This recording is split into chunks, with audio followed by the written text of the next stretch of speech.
Namaskar. Friends, we have in the last 10 to 15 discourses examined and learned 10 important cardinal virtues. And these 10 virtues can be divided into two groups.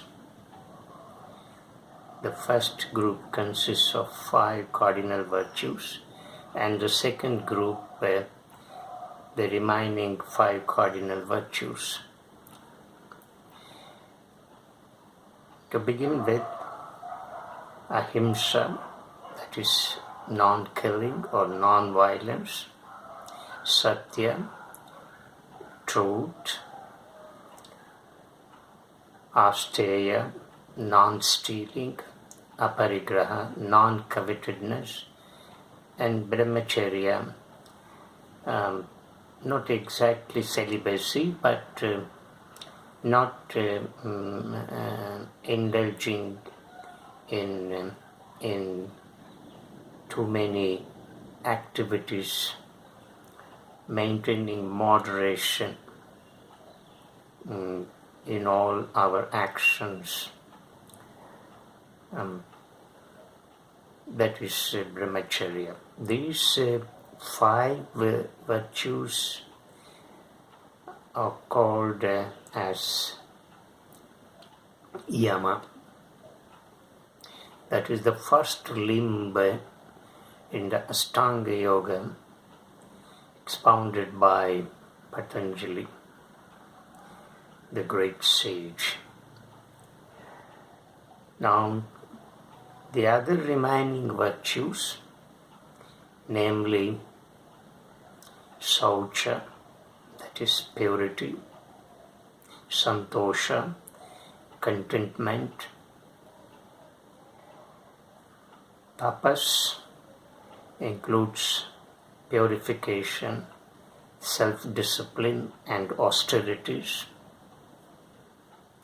Swadhyaya, that is study of the self.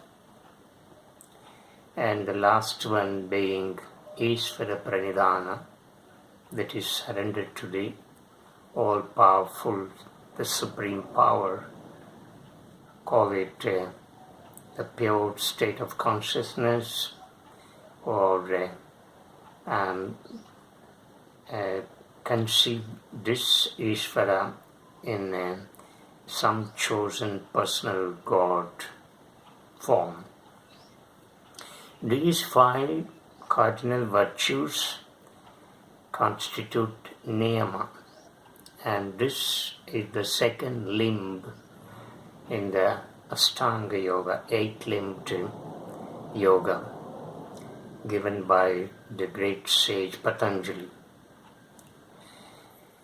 Now, the difference between these two limbs, Yama and Niyama, the virtues included in Yama are prohibitive in nature. They tell you what you should not do, and therefore they are prohibitive in nature. Whereas the other 5 cardinal virtues included in Niyama are disciplinal and constructive. In other words, they are prescriptive. They prescribe what you should do. The first 5 virtues in Yama are prohibitive, what you should not do, and the remaining 5 virtues in Niyama are prescriptive in nature. They prescribe what you should do, how you should live, in order to tread the path of a yogic life These virtues may have therapeutic values. Well, we are not concerned with those therapeutic values. By saying this, the speaker does not intend to dismiss such therapeutic values if these 10 cardinal virtues are sincerely practiced. But then, more than the therapeutic values, these 10 virtues are called spiritual values.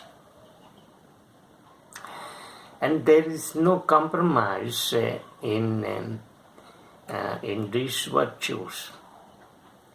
Even if one virtue of these 10 cardinal virtues is sincerely practiced,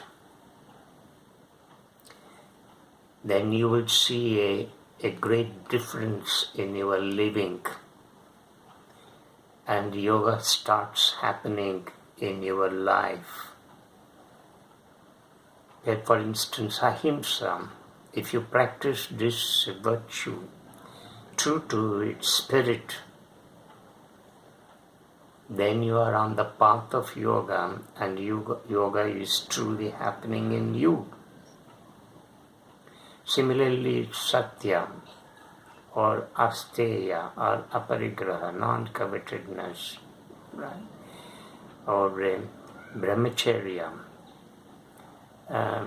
Any one of these virtues stipulated in Yama can be practiced true to its word and spirit. Then definitely you can see a difference in our living, change in our consciousness will take place, and when such a change takes place, you are on the path of yoga, and yoga is truly happening there. The first 5 cardinal virtues in Yama lay strong moral foundation, and this morality is not of conventional or religious type, but they are transcendent morality. So therefore there is no compromise.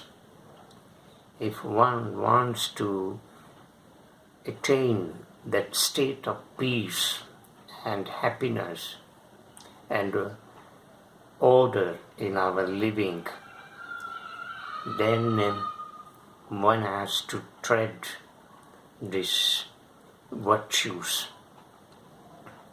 So this moral or ethical foundation is absolutely necessary. As the speaker has already said in one of his discourses, that we need a strong foundation. Just as a structure can stand firmly on the ground if it has a deep and strong foundation. So the deeper the foundation, the stronger the structure can stand on the ground. In a similar way, for leading a higher life, for treading that spiritual path, spiritual, what we may call within quotation, spiritual life, then we need to lay down strong ethical foundation. If our morality is weak, if our ethical foundation is weak, then whatever the amount of asanas and pranayama that you may do are of no use at all. So your yogic life will not have any significance and meaning, and soon you will meet, you will have um, a, a, a collapsing stage in your life. So therefore, Patanjali has introduced these two angas, namely Yama and Niyama, at the very beginning, because without a strong ethical foundation, we cannot move to the higher yoga. That is the importance of these virtues. Similarly, the 5 virtues included in Niyama tell you what you should follow, what you should do in life. So, Saucha, that is maintaining purity. Santosha, that is having a contentment in our living. Tapas, that includes purification, cultivating self-discipline, and following certain austerities like simple living. And then Svadhyaya, constantly reflecting and contemplating. This Svadhyaya has 3 stages. In the first stage, you will read, you will study the books, you will listen to the discourses, listen to the talks. And then in the second stage, whatever you have learned from the text, from reading of the text, from listening to the discourses and talks, and you reflect or contemplate upon such thoughts and ideas. And in the third stage, this is called Atma Nivedana. That is, you try to meditate. You meditate, and this is the third stage. So Svadhyaya involves 3 stages of progress. You begin with the study of texts and listen to the discourses and talks, and then move to the next step where you contemplate and reflect upon whatever you have gained from such reading and listening. And then the last step where you meditate. So studying, reflecting or contemplating, and meditation. These 3 constitute this Svadhyaya, self-study. And the last one, of course, that is the final one.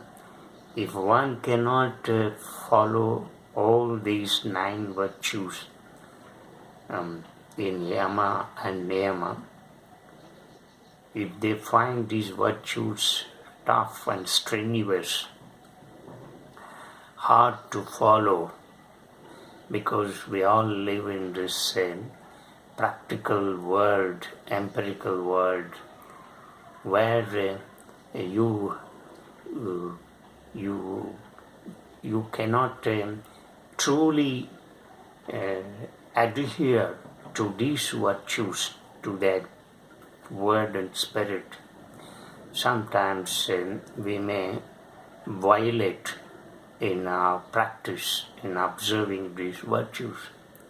We may find difficulty in observing in such virtues, and for those persons, the last virtue stipulated in Niyama, that is Ishvara Pranidhana, is best suited. Now, the speaker has already explained what this Ishvara Pranidhana is. It is a total surrender to the chosen personal God. The speaker has already given the two distinct meanings of this Ishvara. Ishvara, on the one hand, stands for the state of pure consciousness. That is one aspect of the ultimate reality that is described in the Upanishads. Or the second one is if those people who cannot conceive such an idea, then they can conceive Ishvara in some form of God, to whom you can subscribe or attribute all virtues, golden virtues.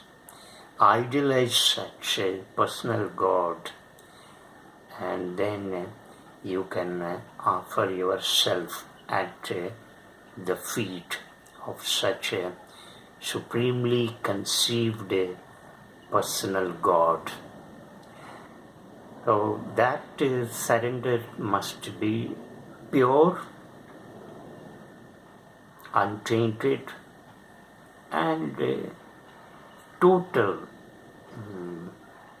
And there shouldn't be any kind of a material benefit that you may likely to derive if you offer yourself at the feet of that chosen form of personal God. And such kind of pranidhana is not acceptable, and you will not gain anything. So a total surrender means that you become just an instrument, that you offer yourself, this whole body, this whole mind, at the feet of that chosen personal God. And when such a kind of sacrifice and unconditional and absolute surrender takes place, then you will see that a tremendous change in your being, that all those bad thoughts, bad elements, bad or vices, all those things that cause disturbances will get eliminated, and your whole being will purify. So this way, Ishvara Pranidhana helps for those people who find difficulty in observing the virtues that are included in Yama and Niyama. So these are the two limbs and the Ashtanga Yoga. In fact, yoga begins with the observance of these virtues. But the speaker would like to tell you that while taking up asana and pranayama, these virtues can be cultivated simultaneously. In other words, all these virtues can go along with the practice of asana and pranayama. asana and pranayama should never be treated in isolation. They are not different from Yama and Niyama, that each limb in Ashtanga Yoga given by Patanjali is connected with the other limb. So you cannot dismember any limb from the Ashtanga Yoga.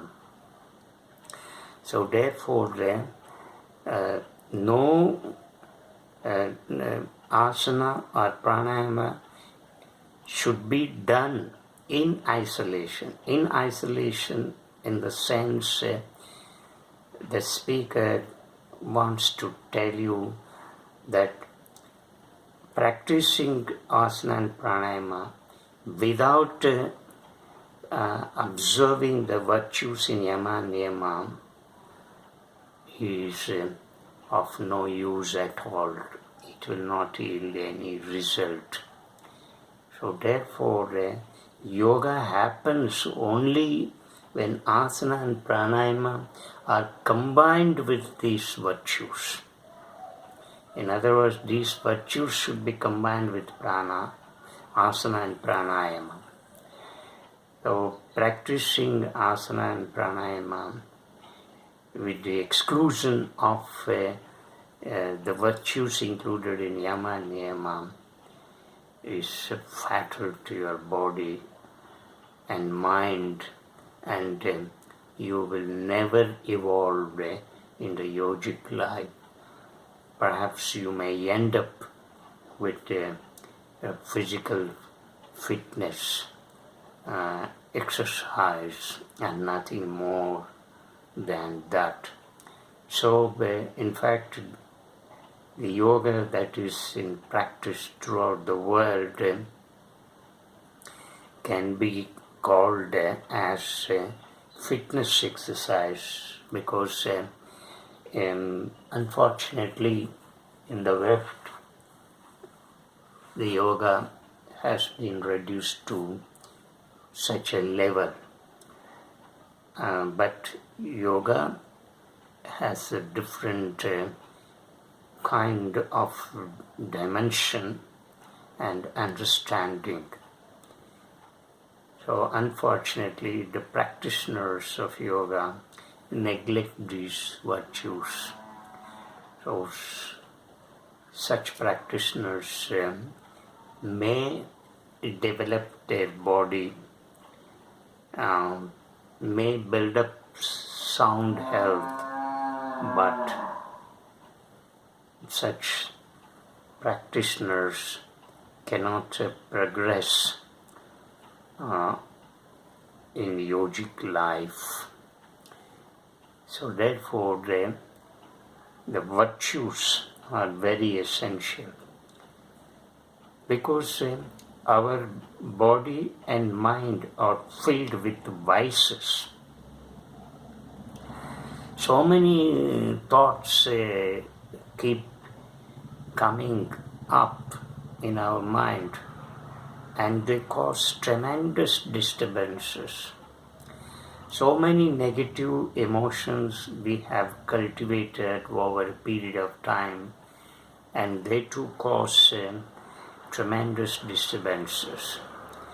So therefore, why such vices have been developed? What is the reason for that? So the reason is that we do not have any kind of ethical life in our living. We have become more materialistic in our outlook and in our living.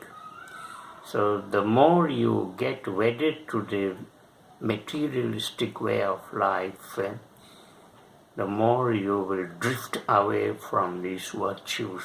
And therefore, in the absence of such virtues in you, And these vices accumulated over a period of time in your life will cause tremendous disturbances.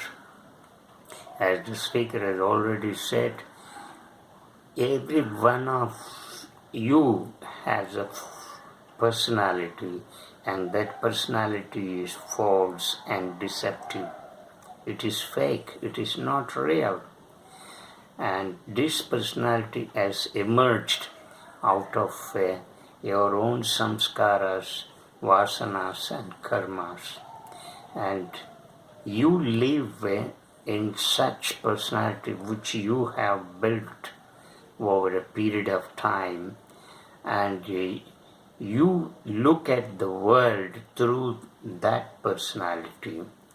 But behind that deceptive personality lies your true nature, and unfortunately or fortunately, we do not realize that, because what comes is this layer, this cloud-like layer of false personality, falsified personality. So this acts as a hindrance, and once this is completely destroyed, once this falsified personality is eliminated, then you can penetrate into your true nature. You can see the true nature of your own being. And this falsified personality causes all such disturbances. This falsified personality comprises vices, emotional disturbances, and everything that we have in our life, and everything that we do, everything that we think, all that is embedded in this falsified personality. And once this falsified personality is eliminated, then you can discover the true nature of your being, for which Patanjali, the great sage, thousands of years ago, had laid this ethical foundation, these 10 golden virtues. He has given these 10 golden virtues, and if these golden virtues are sincerely practiced in our life, then we can see a tremendous difference in our living, and slowly and steadily this falsified personality will get destroyed. And once that falsified personality is destroyed, well, you need to see the subtle forms of such samskaras and tendencies, vasanas. So even such subtle forms of samskaras should be completely eliminated. Then you can enter enter into the nature, true nature of your being, and that is when it happens, then you are in the state of yoga. You are, in other words, yoga is happening, and you are already a yogi. Till then, whatever you conceive, whatever you practice, whatever you follow, all become deceptive. So therefore, this falsified personality has to be shattered, and this falsified personality can be shattered by following these virtues. As the speaker has already made clear, that even if you can follow one virtue, that is enough to change or to bring a tremendous change in your life and in your living. So, namaskar.